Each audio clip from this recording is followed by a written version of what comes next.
जय श्री राम जी की। आप सभी के अंतस्थल में बसने वाले प्रभु श्री राम जी से मेरा सत सत नमन और भगवान श्री राम के रूप में आप सबसे भी मेरा बार बार प्रणाम है। आइए आज हम लोग सुनते हैं रामचरितमानस में वह कथा जिससे हमारे मन की आँखें बिल्कुल खुल जाएंगी कि किस प्रकार हम यदि किसी को कहीं भी चोट पहुंचाते हैं तो वो हमारा पीछा बहुत दिनों तक नहीं छोड़ता है। किसी को दिया गया कष्ट जो है वो लौट करके आता है। अब यह कहानी चल रही है प्रताप भानु की कथा। राजा प्रताप भानु बहुत ही प्रतापी राजा थे और वे चक्रवर्ती सम्राट बनने की इच्छा लेकर के चारों तरफ जो है जो छोटे छोटे राज्य थे सभी के राजाओं को परास्त करके अपने राज्य में मिला लिया। और उसी में से एक पराजित राजा जो कि स्वाभिमानी था वो प्राण बचा करके भागा तो अपनी सेना छोड़ करके, लेकिन न तो राजा की शरण में गया और न अपने राज्य में फिर लौटा। वो जंगल में कुटिया बना के रह रहा है। अब उसी की मुलाकात इनसे हो रही है तो देखिए वो कैसे छल पूर्वक व्यवहार कर रहा है। एवं मस्त कही कपट मुनि बोला कुटिल बहोरी, मिलब हमार भुलाब निजे कहब तो हम ही न खोर। इसके पहले वाला सारा विवरण आप सुन चुके हैं और उसको सुनना हो तो इसके पहले वाला वीडियो आप सभी देख लीजिएगा। यहाँ पर देखिए उस कपट रूपी सन्यासी ने कहा कि एवं मस्त ऐसा ही हो कहकर वह कुटिल कपटी मुनि फिर बोला, क्या कह रहा है कि तुम मेरे मिलने तथा अपने यह राह भूल जाने की बात किसी से कहना नहीं। यदि कह दोगे तो हमारा दोष फिर नहीं है, तुम जानो। ताते मैं तुही बर जो राजा, कहे कथा तो परम अकाजा। छठे श्रवण यह परत कहानी, नाश तुम्हार सत्य मम जानी। कैसे कैसे राजा के साथ वह छल कर रहा है। पराजित राजा जो मुनि वेश में बैठा हुआ है। हे राजन, मैं तुमको इसलिए मना करता हूँ कि इस प्रसंग को कहने से तुम्हारी बड़ी हानि होगी। छठे कान में यह बात पड़ते ही तुम्हारा नाश हो जाएगा। मेरा यह वचन सत्य ही जानना। ऐसा वह कपटी मुनि राजा प्रताप भानु से कह रहा है। यह प्रगटे अथवा द्विज श्रापा, नाश तोर सुनि भानु प्रतापा। कह रहे हैं कि सुनो, इस बात के प्रकट करने से अथवा ब्राह्मणों के श्राप से ही तुम्हारा नाश हो सकता है। आन उपाय निधन तो नाही, जो हरिहर को पही मन माही। और किसी उपाय से चाहे ब्रह्मा और शंकर भी मन में क्रोध करें तो तुम्हारी मृत्यु नहीं होगी। बिल्कुल मृत्यु का भय हम सबों को इतना भारी हो जाता है कि उसके बदले में मेरा कुछ भी मुझसे कोई करा ले। अरे भला क्यों हम प्रकृति के जो आज तक नहीं हुआ है, या यह तो प्रकृति का बिल्कुल शाश्वत सा नियम है। जन्म और मृत्यु, दिन रात, बीज वृक्ष, ये सब जो है एक दूसरे में समाये हैं। जिसका जन्म हुआ है उसकी मृत्यु सुनिश्चित है, लेकिन राजा की मति यहाँ पर मारी गई है। वह उस कपटी मुनि की बातें समझ नहीं पा रहे हैं। वह कह रहा है कि तुम्हें जो है ब्रह्मा और विष्णु जी के क्रोध करने पर भी जो हरिहर को पही मन माही, ब्रह्मा और शंकर भी मन में क्रोध करें तब भी तुम्हारी मृत्यु नहीं होगी।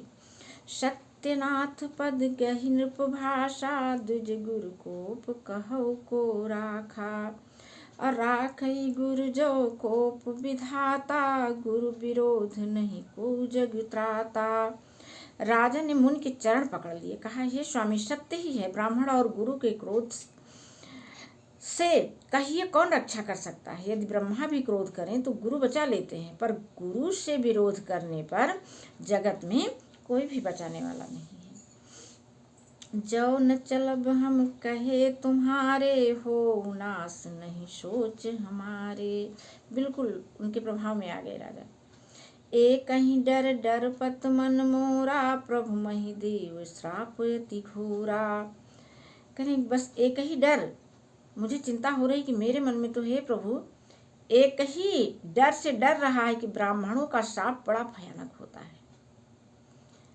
हो ही विप्र बस कवन विधि, कहु कृपा करिशो। तुम तज दीन दयाल निज, ही तु न देखो को। वे ब्राह्मण किस प्रकार से बस में हो सकते हैं, कृपा करके वह भी बताइए। हे दीनदयाल, आपको छोड़कर और किसी को मैं अपना हित ऐसे अब नहीं मान रहा हूँ। तो उनसे पूछ रहे हैं कि ब्राह्मणों को किस प्रकार हम बस में कर सकते हैं। और यहाँ पर ध्यान दीजिए, हम सब इस भ्रम में आ जाते हैं कि ब्राह्मण कोई विशेष जाति नहीं है। ब्राह्मण एक गुण है, उसे कोई भी जब मानव अपने आप में धारण कर लेता है तो वह ब्राह्मणत्व को प्राप्त कर लेता है।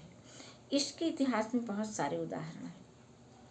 जैसे अभी थोड़े दिनों पहले के संत रैदास जी थे, शबरी थी, ये लोग इन ब्राह्मण धर्म को ये अपनाए और ये प्रभु को प्राप्त किए। तो ब्राह्मण कोई जाति विशेष नहीं है, हम सभी को भी ब्राह्मणत्व का गुण धारण करना चाहिए। ब्राह्मणत्व का गुण क्या है? बस यही सत्य, प्रेम, श्रद्धा, विश्वास अपने भगवान के प्रति।